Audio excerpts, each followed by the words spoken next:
après avoir quitté le droit chemin. Donc c'était des hommes qui au préalable étaient des bons docteurs. Ne pensez pas que tous les faux ont commencé faux. Il y en a, ils ont commencé, ils étaient faux depuis toujours. Mais d'autres étaient des vrais. Mais à un moment donné, quelque chose s'est passé. J'ai rencontré des personnes qui étaient authentiques, des vrais prophètes, des vrais docteurs. Mais une fois qu'ils ont foulé les États-Unis, d'autres même la France, d'autres ils sont allés chez Young Ilso, c'est fini. Toute la vision de Dieu qu'ils avaient chamboulée. Ils étaient sur le droit chemin. Prêchant le ciel, le royaume des cieux, l'enfer, la sanctification sans laquelle personne ne verra le Seigneur. Le vrai trésor, comme Moïse, il est dit Moïse devenu grand, refusant d'être appelé le fils de la fille de Pharaon. Il avait les yeux fixés sur la rémunération. Il considéra l'opprobre, n'est-ce pas, l'opprobre comme étant une richesse, n'est-ce pas? Il considéra plutôt le royaume des cieux, hein, les choses célestes comme une richesse plus que les trésors de l'Égypte. L'opprobre de Christ était plus important pour lui. La croix, en gros. Mais voilà, on va quitter le chemin de la croix. Voilà pourquoi de moins en moins la croix est prêchée.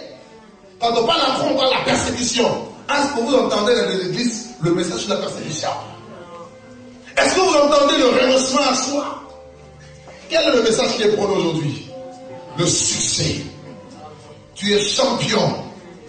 Tu es la tête et non la queue. Alors qu'on oublie que ce passage-là concerne Israël.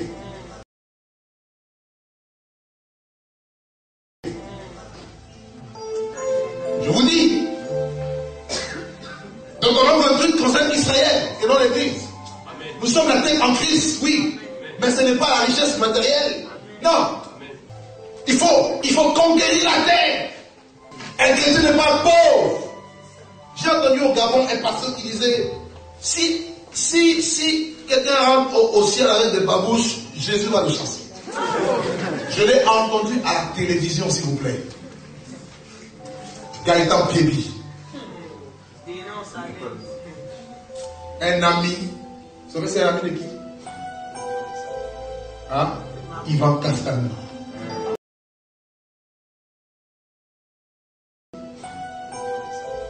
Hein? Ivan Castano.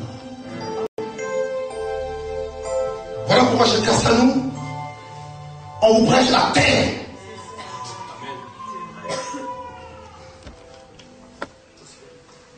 L'évangile de la prospérité. Un évangile démoniaque.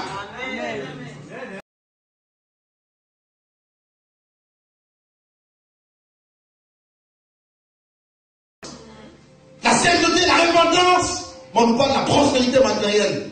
Qu'est-ce que Dieu en a à faire avec ton argent?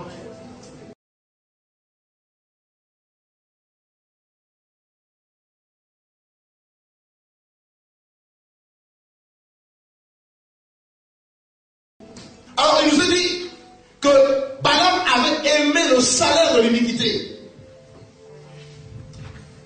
Dans la voie de Balaam, on retrouve le salaire de l'iniquité. Dans la doctrine de Balaam, il y a le salaire. On va utiliser les dons que Dieu nous a donnés gratuitement, sans payer, pour soutirer un salaire, de l'argent. Doctrine de Balaam, voie de Balaam. Alors que tout est gratuit. Jésus nous a sauvés gratuitement. Qui a payé ne serait-ce que 1 euro pour l'œuvre de la croix? 1 Corinthiens 9 est tordu. Celui qui prêche l'évangile doit vivre de l'évangile. Dis à ton voisin, Balaam! Que celui à qui on enseigne la parole fasse bien de tous ses biens. Galates 6:6. Dis à ton voisin, Balaam! Oh, tu as honte de parler, hein? Non, j'ai l'impression. Dis-lui Balaam. Balaam! Qui voit sa prophétie? Tu viens, alors il faut une enveloppe, l'offrande du prophète. Balaam. Balaam!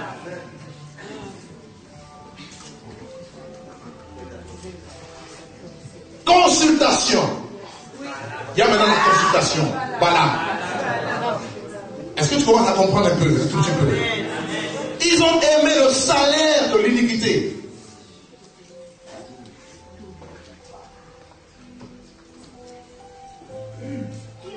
Et ces hommes sont de plus en plus répandus dans le monde.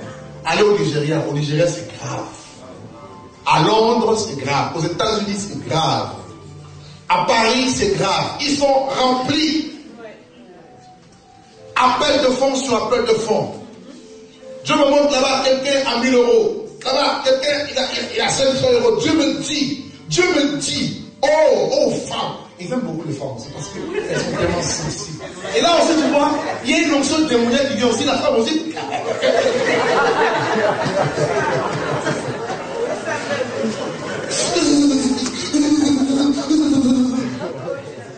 C'est Balaam a l'onction aussi. Mais ce n'est pas l'onction de Jésus. Alléluia! On va monnayer la grâce. Fais attention. Quand Dieu t'utilise pour faire du bien aux gens et qu'on te donne quelque chose en rémunération, ne prends pas. Conseil gratuit. Donne parce que c'est ton frère. Parce que tu veux l'aider, c'est ton frère. Mais ne donne pas parce que j'ai été guéri. Voilà le piège.